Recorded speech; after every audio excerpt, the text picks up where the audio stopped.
Galing ng design ng pugad na ito. Pinakawalan ko siya dyan din sa wide para bumalik siya dun sa kung saan ka galing. Biro mo, bleeding heart nandito lang. Wow, what a dream, you know. There are loads of them. Oh no, oh my God.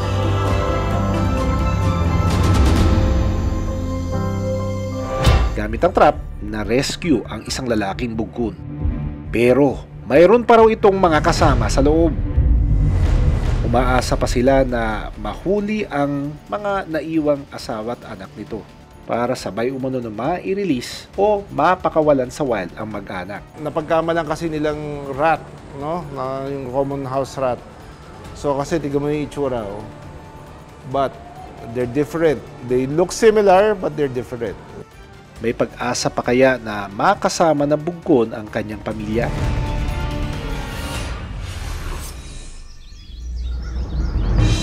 Sa mga isla ng Catanduanes at Negros, hindi lang malawak na karagatan at magandang tanawin ang makikita. Dagsa rin dito ang mga bisitang lumipad pa mula sa malayong lugar.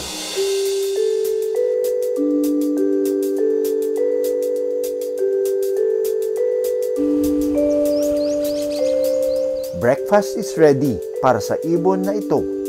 Agad niyang linantakan ang prutas. Samantala, ang dalawang ibon na ito mukhang may pinaghahandaan dahil nililinis nito ang kanilang sarili. Ang mga early bird naman nakapwesto agad sa paborito nilang tambayan. Ang galing ng design ng pugad na ito.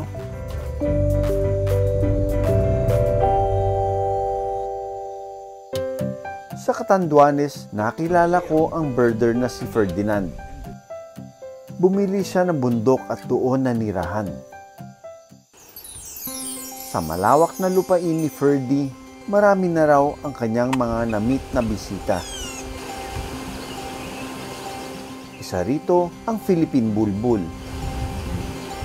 na paboritong kainin ang matatamis na mulberries. Ito ay isang endemic species o hayop na native sa ating bansa. Ang kalabaw na ito kasamang kumain ang grupo ng mga cattle egret.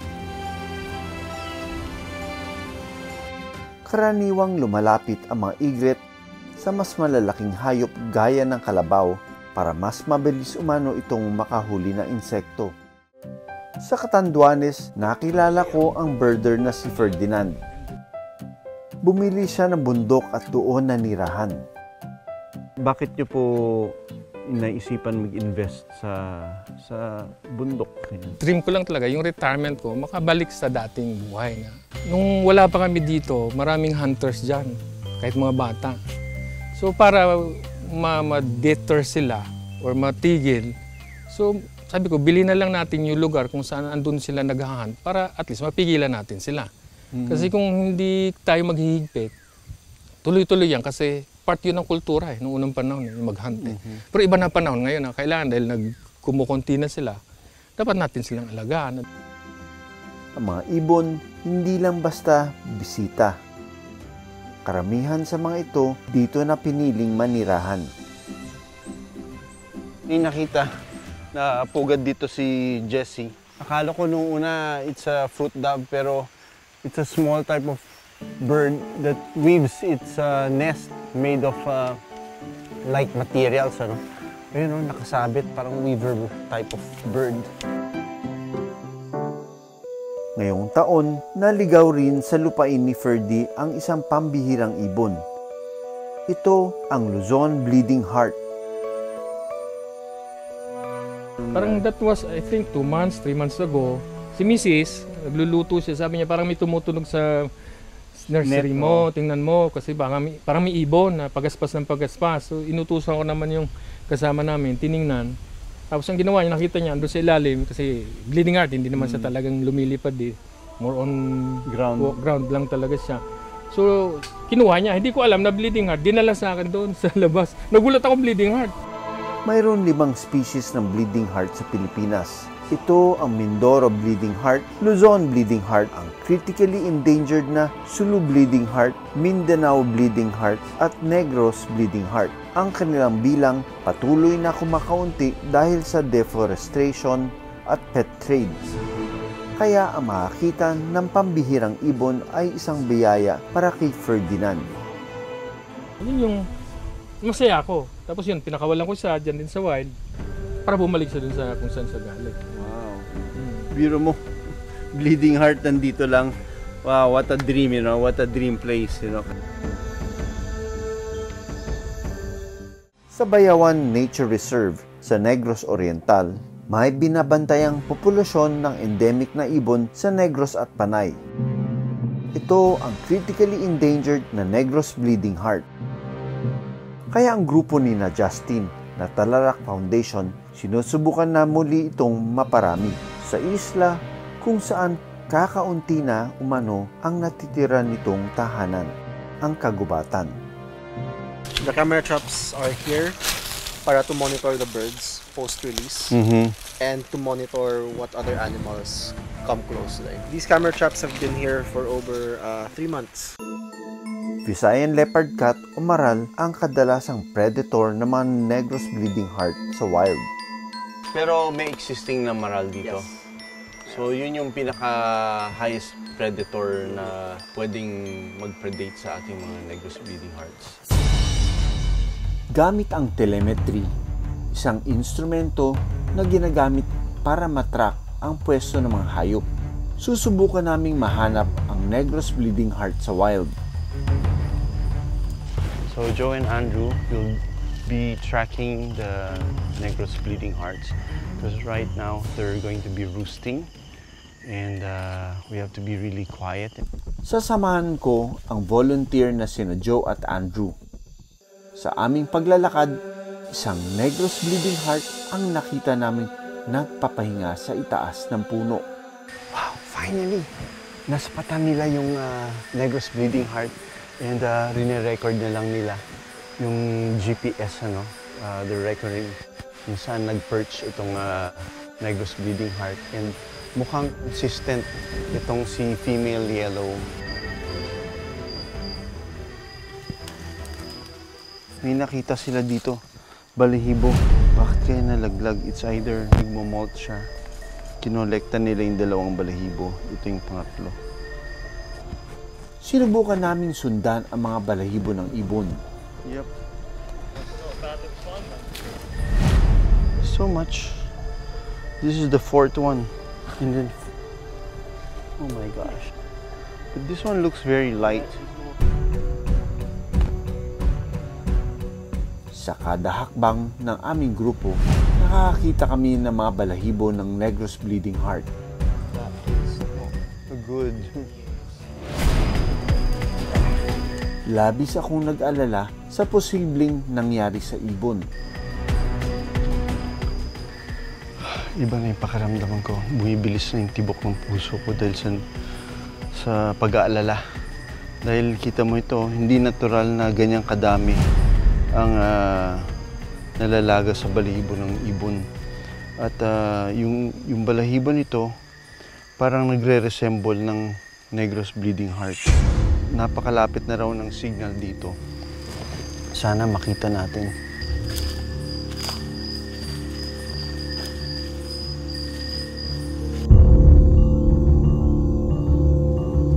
Kinabukasan, agad akong bumalik sa lugar kung saan kami nakakita ng mga balahibo ng ibon. Yesterday, we didn't see any remains. There was no carcass. We saw no blood. But it is a lot of feathers. We had to come back here again during the day to find where these feathers came from. Buhay ba? Yeah, this was the place. Oh, more feathers. Yeah, that's a clump there. Oh my gosh. Oh, yeah, those are the under feathers. There are more. More here. Yeah, quite a lot more. Oh my. the trackers have informed me when they were tracking the animals that one of the birds was missing. Oh my And gosh. then when they were tracking that individual, they only found the tag, which was there. Natanggal daw ng Negros Bleeding Heart ang tracker na nakakabit sa katawan nito. Pag-track nila, nakita nila yung transmitter.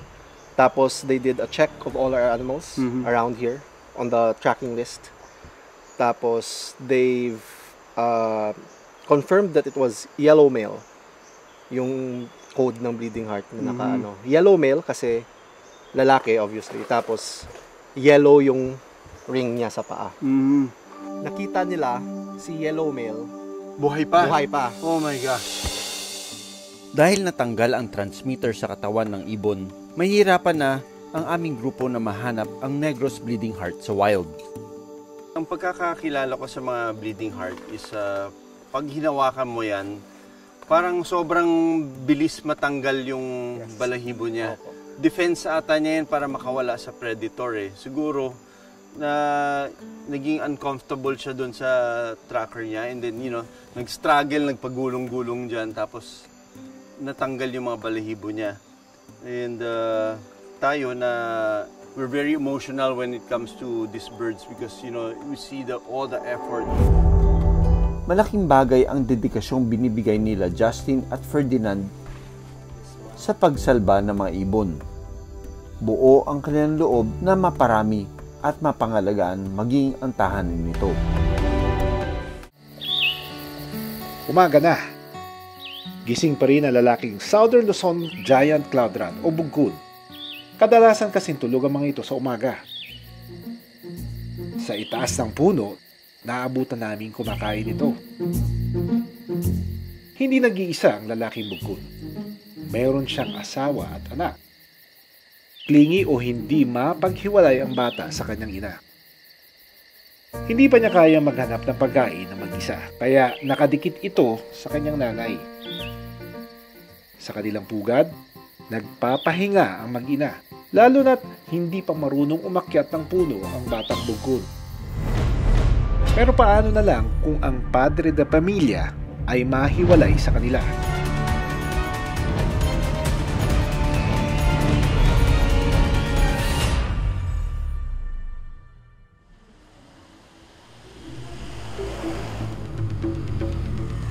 Sa private resort na ito sa Indang, Cavite, may bakasyonista. Pamilya raw ito ng mga naglalakihang daga. Gamit ang trap, na-rescue ang isang lalaking bugkod. Pero mayroon pa raw itong mga kasama sa loob. Kaya kinagabihan, sinubukan nila ulit itong hulihin. Pinuntahan ko ang resort kung saan nakita ang bugkod. Nakilala ko si Arnel, ang tanod na nag-rescue sa hayop. Tatlo po sila na nakatira din sa loob. Sa loob ng isa. Ibig niyo sabihin sa loob nitong bubong na to, may mga nakatirang cloud rats? Mayroon po. Pero ang nakuha nyo lang ay Isa lang po. isa pa lang. Bakit may trap dito? Iyan po yung pantrap sana kagabi, kaso hindi sila lumabas kagabi. Lagyan nila ng ganitong pinaka-trap nila. Parang trap ng daga pero malaki. And when they found out na it's a cloud rat, that's when they started to report sa inyo. Opo. And at may nantitira pang dalawa. Ayun! Ito po. Ito yung cloud rat, itim. So, South Luzon cloud rat ito. Ayan, medyo mailap pa siya. Ito, halika Wow!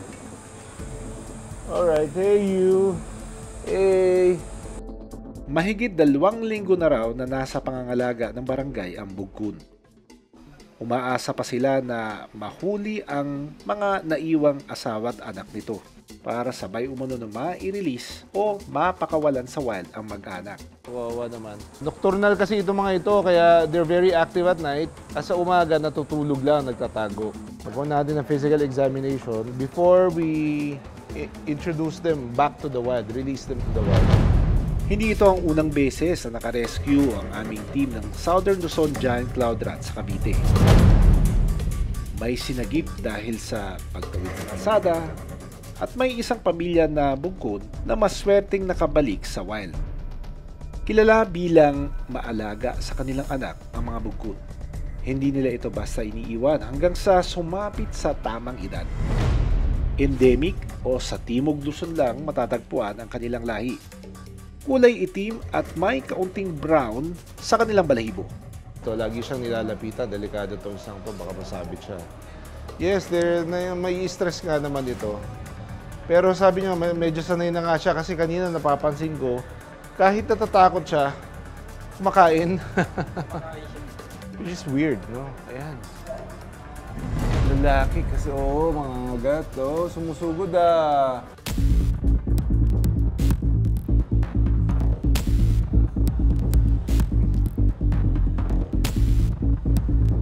Para ma-examine natin siya ng maayos, ito kasing mga cloud rat, no? Kapag minsan, na-stress sila, in their attempt to escape, iwan nila yung buntot nila, pinuputol. Para maiwasan na yun, importante sa kanila yung buntot eh. They use that for balancing. Kung maputol yung buntot nila, impaired yung kanilang balance sa pag-akit ng mga puno. Kaya, ang gawin na lang natin, try natin i-sedate. It's better for me at saka dun sa animal, no? Less stress. Unti lang ang nilagay ko para makakapangagat pa to. Pamagat. Okay. Alright. Yung ngipin. Oh, medyo pudpud yung ngipin mo sa baba, ha? Okay. So, lalaki nga.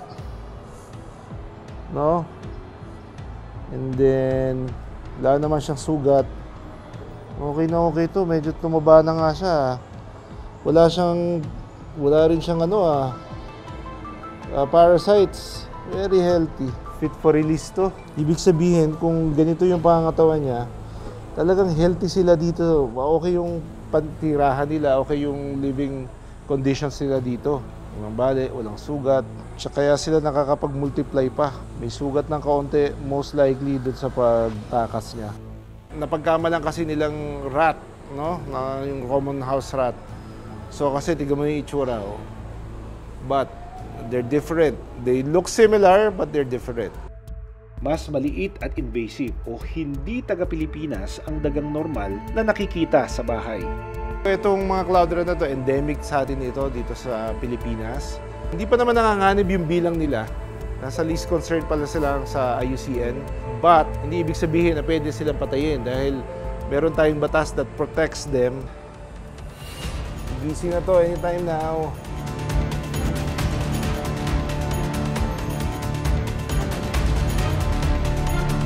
Sabi ng kasama naming forest ranger mula sa Department of Environment and Natural Resources or DNR na si Ruel, marami umanong bugkon na matatagpuan sa Indang, Cavite. Dito talaga yung part ng marami pong kahoy, saka marami pa po ditong mga prutas. Siyempre yung area na siyempre marami tayong cloud rat dito, hindi natin alam kung saan portion na siyempre napapalipat-lipat sila ng mga area, napupunta sila na sa may mga resort. Kilalang sea disperser ang mga bugkon. Kaya katuwang ito sa pagpapalago ng puno at halaman sa gubat. I-release natin sila doon sa established area na meron silang population. Ilang saglig pa, nagising na ang bugkon. Bakit natin i-release? Hindi kasama yung family. We don't have any idea kung kailan sila magsasama-sama ulit. Habang nandito siya sa cage, nababago yung behavior niya. Sa ngayon, sinusubukan pa rin makita ang kanyang pamilya.